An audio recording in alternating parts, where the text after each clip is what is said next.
Now till now in chapter 3, that is Economic Reforms 1991, we had covered liberalization, privatization and globalization. Now today we are going to study the critical appraisal of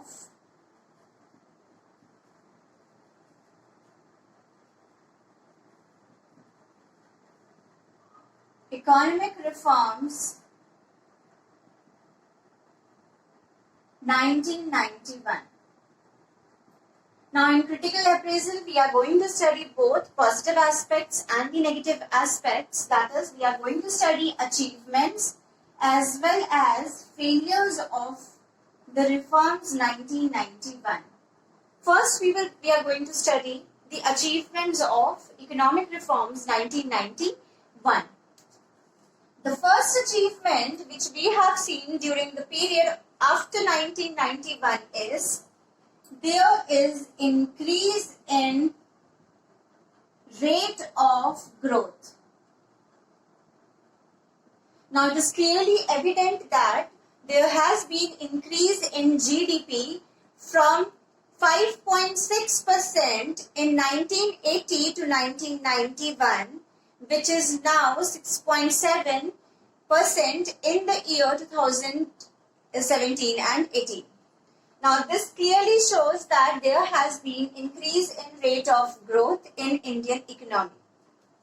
Then further there is increase in foreign investments.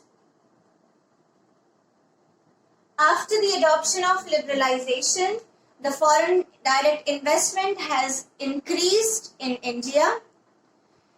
Further, in the 2014, when government adopted the Make in India campaign, after that, the reforms were further liberalized for the foreign direct investments, and we have seen the increased flow of FDIs. Then, we have also seen an increase in foreign exchange reserves. Before 1991, we have studied that we were not having enough exchange reserves with RBI to make the payment of import bills of even 1 week. Now, after 1991, we are able to increase our foreign exchange reserves to $474 billion from $100 billion. Then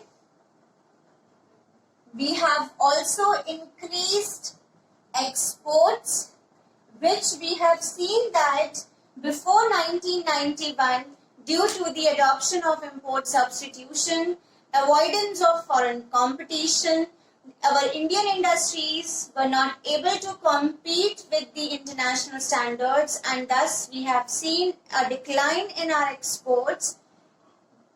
In the period after 1991, we have increased the exports.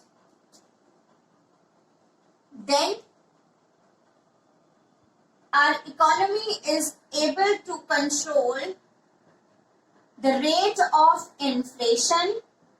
We have seen an increase in production, tax reforms were adopted, and various other reforms were taken place after 1991, which has controlled the rate of inflation in India. Further, there has been increase in role of private sector. Before 1991, where the leading role was given to the government sector, now the role of government sector was reduced and the role of private sector was increased, which has further resulted in the rate of growth. Now, after studying the achievements of the economic reforms 1991, let us study what was the failures of economic reforms 1991. We have seen that our economic reforms were not able to keep a check on rising unemployment. We have seen that even with the increase in gross domestic product, there was rising unemployment, and therefore we can say that our Indian economy is still facing the challenge of increasing unemployment. In the LPG policies, there was neglect of agriculture sector. LPG policies does not include any reform for the agriculture sector. We liberalized ourselves in agriculture goods also. There was removal of subsidies. Now the Indian farmers had to compete with the international farmers, international agriculture goods, and further incentives were provided to the farmers who are producing cash crops. They have better incentives than the farmers producing non-cash crops, and therefore the farmers have shifted themselves from non-cash crops to cash crops. That has resulted in decline in the share of agriculture sector towards GDP, and we can say that there was neglect of agriculture sector during the period of 1991 and after 1991.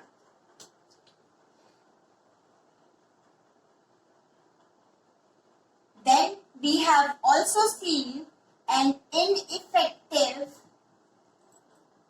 disinvestment policies. In privatization, we had seen that the government enterprises, they were disinvesting themselves. The government was withdrawing their control and management from the government enterprises and was selling their part or the whole to the public.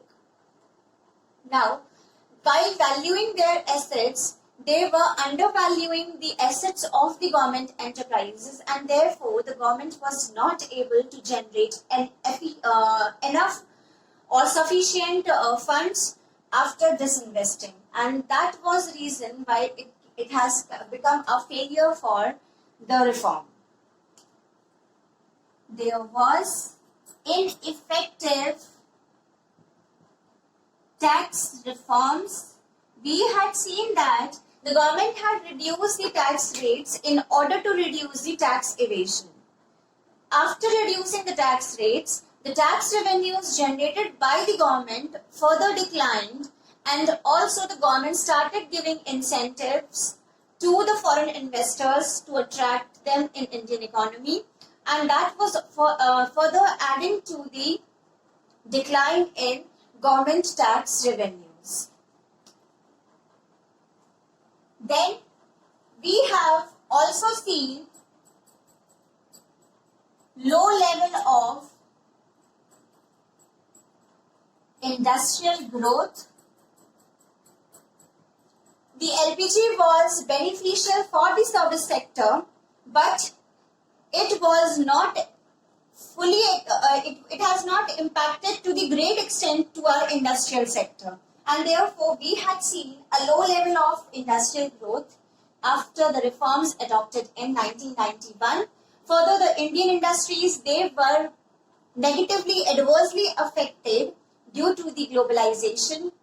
They had to face the international competition for which they were not able to, and that was the reason our few small Indian industries, they started shutting down, and that was further adding to the low level of industrial growth in India.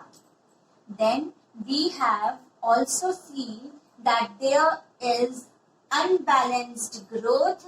Unbalanced growth, previously we have studied that unbalanced growth refers to the growth where three sectors are not equally contributing towards the GDP.